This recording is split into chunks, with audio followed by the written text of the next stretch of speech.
اگست 2001 میں 2 عرب شہری احمد شاہ مسعود کی پنجشیر میں واقع رہائش گاہ میں آئے جو احمد شاہ مسعود کو قتل کرنے کی غرض سے بھیجے گئے تھے۔ دبلے پتلے جسم کے مالک اور افغانستان میں بے شمار محبتیں سمیٹنے والے احمد شاہ مسعود کون تھے اور کیسے وہ اپنے مخالفین کے لیے دہشت اور خوف کی علامت سمجھے جاتے تھے، اور وہ کیا وجہ ہے کہ روسی بھی اپنے حریف کی ہمت کی داد دیے بغیر نہ رہ سکے۔ کیا افغانستان کی بیرونی تسلط اور بربریت سے آزادی کی داستان احمد شاہ مسعود کے بغیر ادھوری رہے گی؟ صرف 3 سال پہلے تک اگر آپ کابل کے ہوائی اڈے پر اترتے تو سب سے پہلے جس چیز پر آپ کی نظر پڑتی وہ وہاں پر ابیضا احمد شاہ مسعود کا ایک بڑا پوسٹر تھا۔ یہی نہیں بلکہ کابل کا ایک مرکزی چوک بھی ان کے نام پر رکھا گیا تھا۔ ان کی برسی 9 ستمبر کو پورے افغانستان میں یوم مسعود کے طور پر منائی جاتی ہے۔ تاہم اب طالبان کی اقتدار میں واپسی سے سب کچھ بدل گیا ہے۔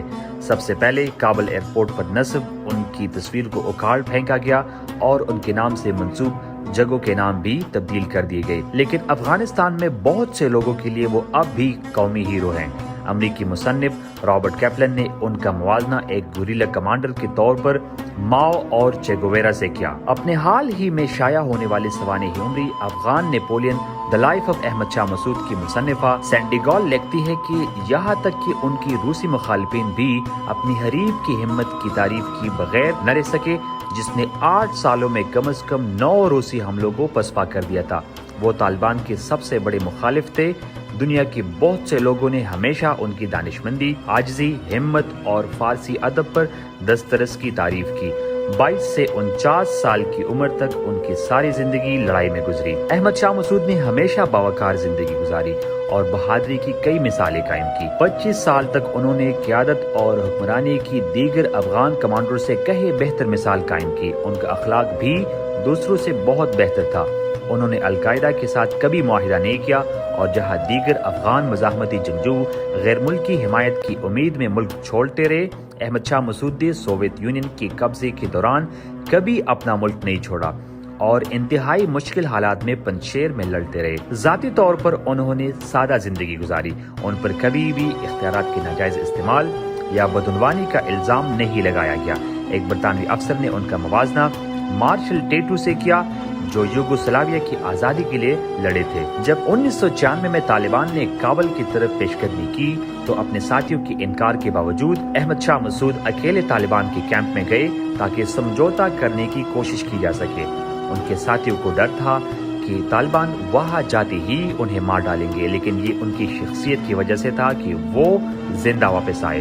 انہیں پڑھنے کا اتنا شوق تھا کہ سن 1996 میں جب انہیں کابل چھوڑنا پڑا تو وہ 2000 کتابیں ساتھ لے گئے تھے۔ اے آر روون اپنی کتاب آن دا trail of line Ahmad Shah مسعود میں لکھتے ہیں کہ صرف چند ماہ کی لڑائی کے بعد روسی فوجی وادی پنجشیر سے نکل گئے۔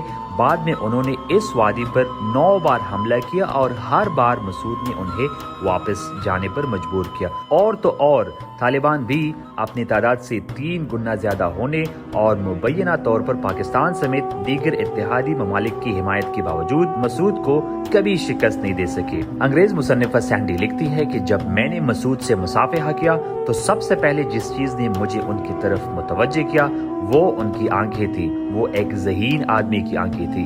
جو پختگی اس وقت ان کے چہرے پر تھی وہ 28 سال میں کم ہی دیکھنے کو ملتی ہے، یعنی ایک ہی وقت میں بوڑھی بھی اور جوان بھی۔ انہیں صورتحال پر مکمل کنٹرول تھا۔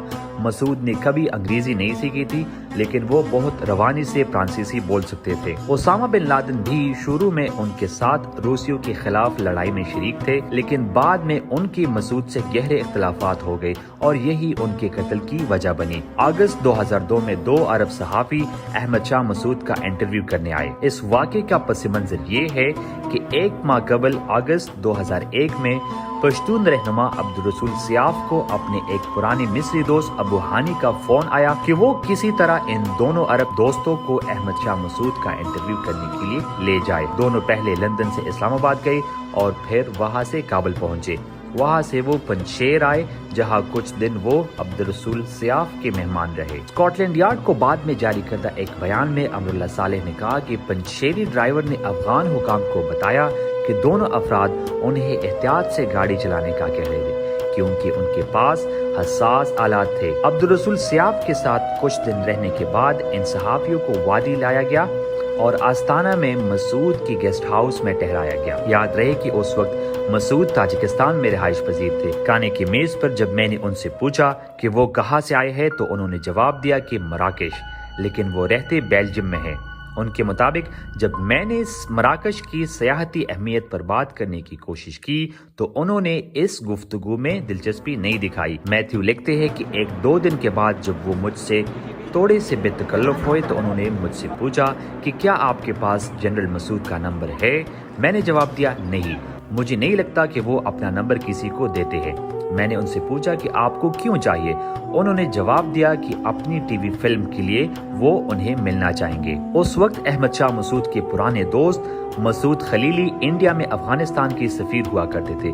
5 ستمبر 2001 کو وہ قازقستان کے وزیر خارجہ سے ملاقات کے لیے دہلی سے الماتی روانہ ہوئے۔ مسعود نے انہیں بلایا اور ملاقات کی دعوت دی۔ 7 ستمبر کو مسعود خلیلی الماتی سے تاجکستان کے دارالحکومت دوشنبے روانہ ہوئے۔ خلیلی اپنے ہوٹل میں سونے کے لیے جانے ہی والے تھے کہ امراللہ شاہ نے انہیں فون کیا اور کہا کہ مسعود آ چکے ہیں اور فوراً ان سے ملنا چاہتے ہیں۔ خلیلی نے اپنے بیان میں اسکاٹ لینڈ یارڈ کو بتایا کہ مجھے ان کے لوگوں نے بتایا کہ اگلے دن ہم 10 سے 11 بجے کے درمیان افغانستان کے لیے پرواز کریں گے۔ خواجہ بہاؤالدین تک پرواز کو 40 منٹ لگے۔ اس دوران میں نے کمانڈر احمد شاہ مسعود کی کئی تصاویر بھی کھینچ لی۔ شام کو وزارت خارجہ کے پروٹوکول آفیسر عاصم آئے اور مسعود سے پوچھا کہ کیا آپ عرب صحافیوں سے ملنا پسند کریں گے؟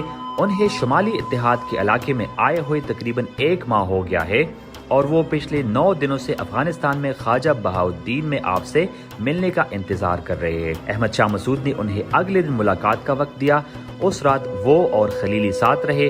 رات 1:30 بجے تک وہ ایک دوسرے کو نظمیں سناتے رہے۔ اگلے دن 11 بجے کے قریب احمد شاہ اپنے دفتر پہنچے۔ مسعود خلیلی کے مطابق احمد شاہ نے خاکی قمیض اور ملٹری طرز کی جیکٹ پہن رکھی تھی۔ خلیلی کا مزید کہنا تھا کہ انٹرویو کے دوران میں مسعود کے دائیں جانب بیٹھا تھا، میں ان کے اتنا قریب تھا کہ ان کا کندھا میرے ہاتھ سے لگا تھا۔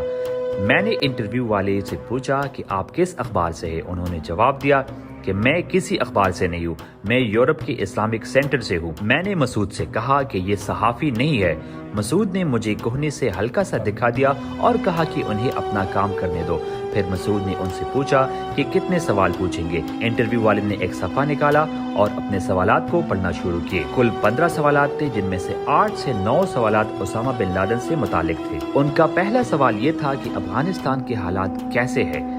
خلیلی نے جیسے ہی اس کا ترجمہ کیا تو ایک خوفناک دھماکہ ہوا۔ دھماکے سے پورا گھر لرز اٹھا۔ یہ دھماکہ اتنا زوردار تھا کہ احمد شاہ کے ساتھیوں عارف اور جمشید نے سوچا کہ وہاں طالبان نے فضائی حملہ کیا ہے۔